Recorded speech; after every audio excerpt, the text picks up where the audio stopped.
The privacy landscape has fundamentally shifted.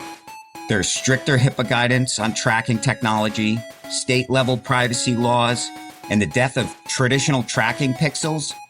That data foundation is crumbling. If your entire budget defense relies on tracking individuals using clicks, your visibility is disappearing by the day.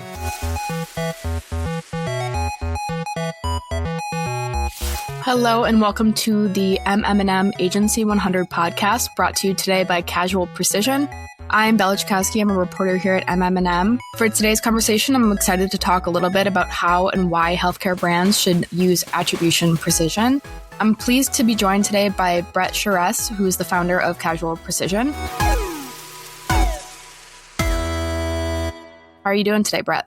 I'm doing very well. How about yourself? Very good. Let's start by talking a little bit about what could be called the healthcare data dilemma. It would be maybe an understatement or obvious to say that privacy regulation, data compliance are top of mind in this industry, in this space. But many traditional touch-based or siloed measurement tracking systems are struggling or tend to struggle. How is Casual Precision helping healthcare brands navigate attribution in, what is a privacy-first world? So, look, the old way of tracking consumers across the internet using pieces of code, cookies, pixels is effectively dead, especially in healthcare where privacy should and is sacred. HIPAA regulations and new privacy laws limit how you track a single user's exact journey, click by click. So when brands try to force these old tracking systems to work anyway, it creates incredibly distorted views of reality. You end up with fragmented data, missing links, platforms guessing at what happened, which will mislead marketers into putting more money into the wrong channels. What we do is we help brands clear up that distorted view by pivoting to aggregated data rather than individual. Instead of trying to track on person A to see if they clicked an ad and went down the funnel, we try to look at the big picture. We look at macro level data like geographic regions, overall media spend, high level outcomes, and use advanced math to see how they move together. You get total precision on what's working and a clear view of performance without ever compromising a single individual's privacy. Yeah, patient journeys are complex. Tracking them are complex, but important nonetheless.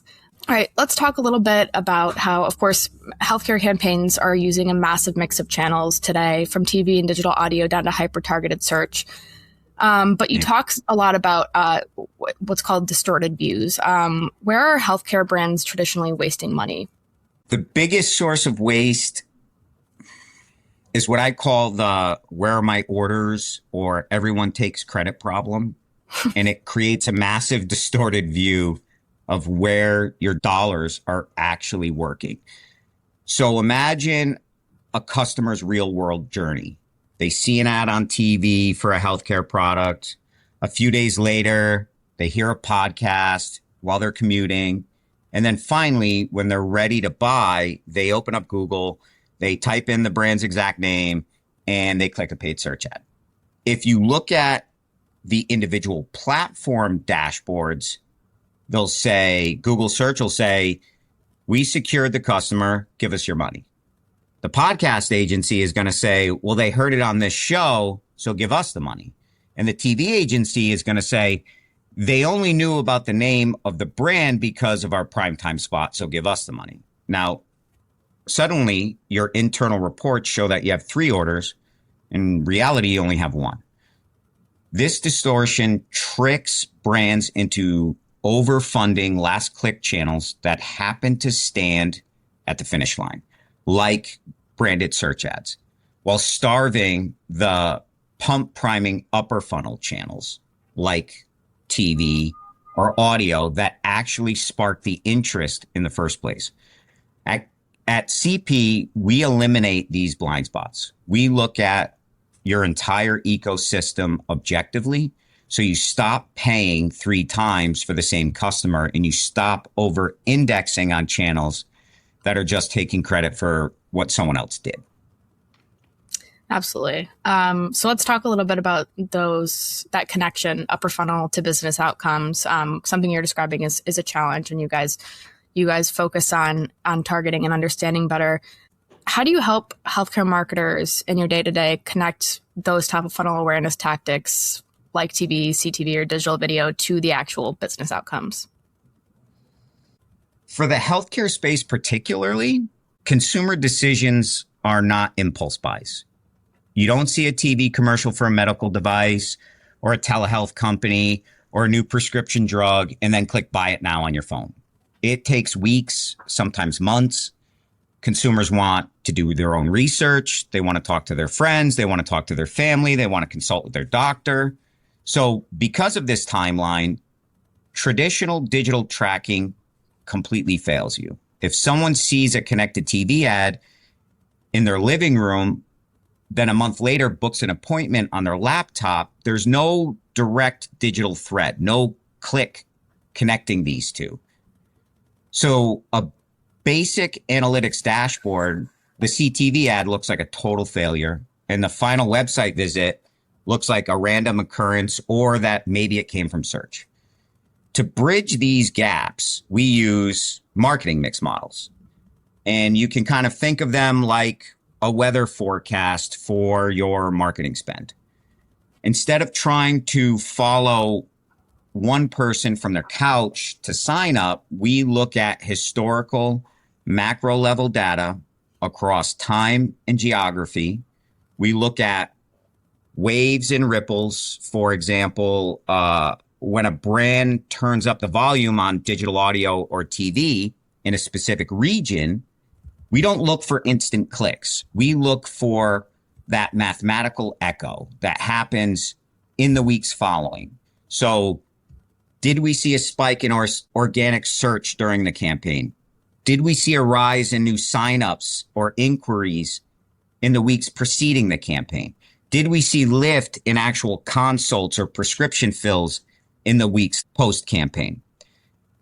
By measuring these time lags and statistical correlations, we can prove exactly how much top funnel awareness money drove the bottom line business.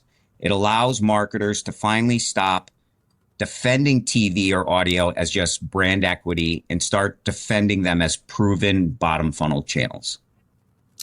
I like the way you put it, the weather report comparison. That's really easy to visualize, actually. I think over the course of this A100 process, the words that continue to come up is integration, good, silo, bad, just to put it plainly. Yes. And so in a lot of agencies, regardless of where they specialize, they're really focusing on that integration piece and helping brands get the most out of their dollars.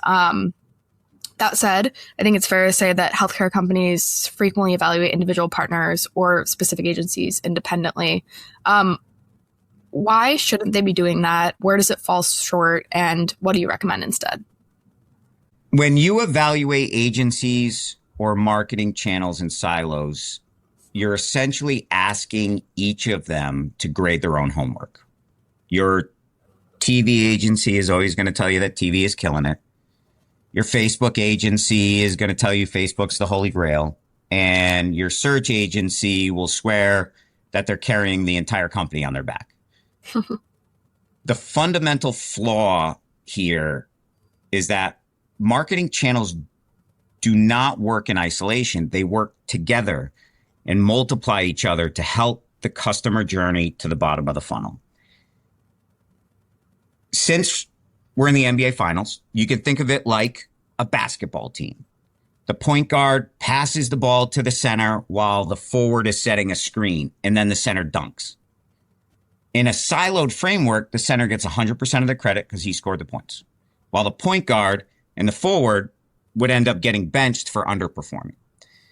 In marketing, your upper funnel tactics like TV, CTV, or digital audio are your point guards. They do the heavy lifting. They introduce the treatment or the telehealth brand to a patient, when the patient later searches for the brand on Google and then clicks an ad, that search ad is just the center dunking the ball. If you evaluate search in a vacuum, it looks incredibly efficient. But if you cut budget for TV because of the individual siloed on it, the ROI may look low. Your search volume is suddenly going to plummet because no one's being introduced to your brand anymore. So instead of this fragmented approach, we recommend establishing an independent single source of truth. You need a holistic measurement framework that sits above all your agencies and platforms, an objective umpire who's agnostic on where you spend your money. By looking at the entire ecosystem mathematically, we can see how channels interact. We can tell you exactly how much your TV ads are boosting your search performance and how much audio may be lifting your direct website traffic. That is how you stop managing a group of competing vendors and start managing a unified business growth engine. So it's all about giving the point guard of marketing credit where credit is due, it sounds like. That's right. Let him pass the ball. Let him pass the ball. Otherwise, there will be no ball to pass and no brand awareness. Okay, so let's say then that, we have people with marketing know-how, those teams on board. That doesn't mean the whole organization's on board. You may still face a skeptical finance head, CFO. Yeah. That doesn't see eye to eye with those teams on budget requests around marketing. How does your methodology help marketers justify their investments to those skeptical CFOs? Well, there's always been this historic tension between marketing and finance because they're usually speaking two completely different languages. Marketers will walk into a CFO's office talking about brand awareness, click-through rate, impressions, engagement. To a CFO, those sound like vanity metrics. CFOs don't care about clicks. They care about cash flow, margin, risk. They see marketing as a cost center, a black box where money comes in and vibes come out. And they're just asked, trust the process. Marketers have traditionally brought a knife to a math fight. So our methodology changes the conversation because we translate marketing metrics into financial outcomes using the predictive power of our MMMs. Most marketing reports are just postmortems. They tell you what happened last month, last quarter, which is completely useless to a CFO. He's trying to plan for next month, next quarter, next year. Our MMM isn't looking in the rearview mirror only. It's forward looking. It's a predictive tool. We can actually simulate different budget scenarios before you spend a single dollar. So when we present to a CFO, we can show them a highly accurate forecast. We can walk in and say, if you invest $500,000 into this specific marketing channel mix next quarter, our predictive models show with statistical confidence that it'll generate $700, $850K in net new revenue that we wouldn't have captured otherwise. Mm-hmm. We can also map out a diminishing return curve for all marketing channels. So we use our predictive data to show a CFO exactly where a channel will become saturated, meaning we show them the exact dollar point where spending more money on a channel stops being profitable. CFOs absolutely love this because it removes the guesswork. Yeah. It proves the marketing team isn't just asking for a blank check to make pretty ads. They are managing capital responsibly based on predictive data science. And by bringing in an independent, forward-looking financial forecasting tool, you turn your marketing from unpredictable expenses into a highly predictable investment. When you show a CFO a machine where they can accurately predict how much money comes out based on what they put in, they stop cutting your budget and start asking you, how much more capital do you need? Yeah, which is the goal. It sounds like, everyone listening today is probably like, oh, that's exactly what I want. That's exactly what I need.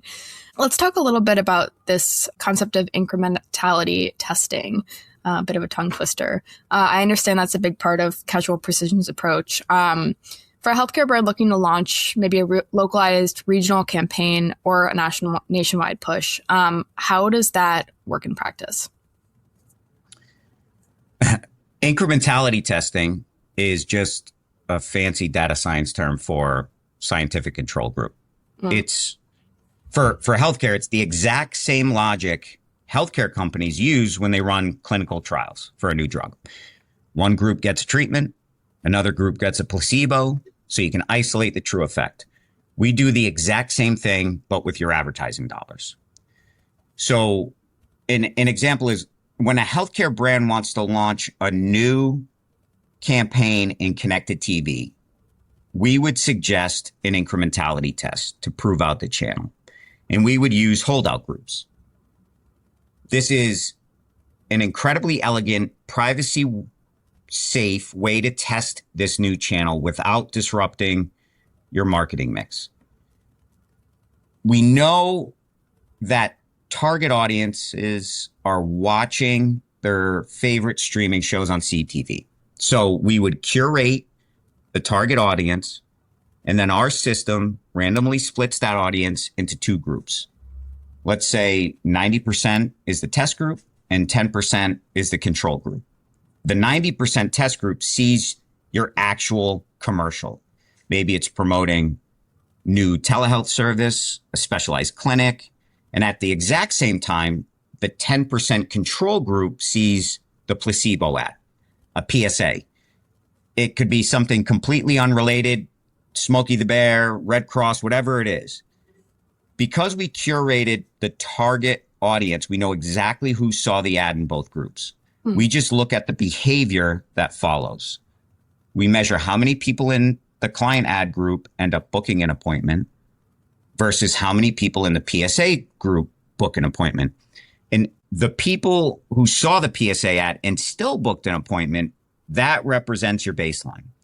They were going to choose your brand anyway, completely organically. The extra lift in appointments, let's say we see from the group that saw your actual commercial, is your incremental growth. The beauty of a PSA holdout on CTV is that it happens completely seamlessly, nationwide, across all markets simultaneously, without having to go dark in any single market. And it gives a brand CMO undeniable scientific proof of exactly how many new customers their new CTV campaign is actually going to be driving. And let's talk about that healthcare CMO for a second, if we could. In a last wrap up question here, I think we've given people a lot of good takeaways. But let's say that you're a healthcare CMO right now, listening and still relying on a last click attribution or platform reported ROAS to defend budgets. Maybe they're in a little bit of a squeeze there. What is your message to those people? My message would be pretty simple. You're flying blind and you're likely overpaying for that privilege.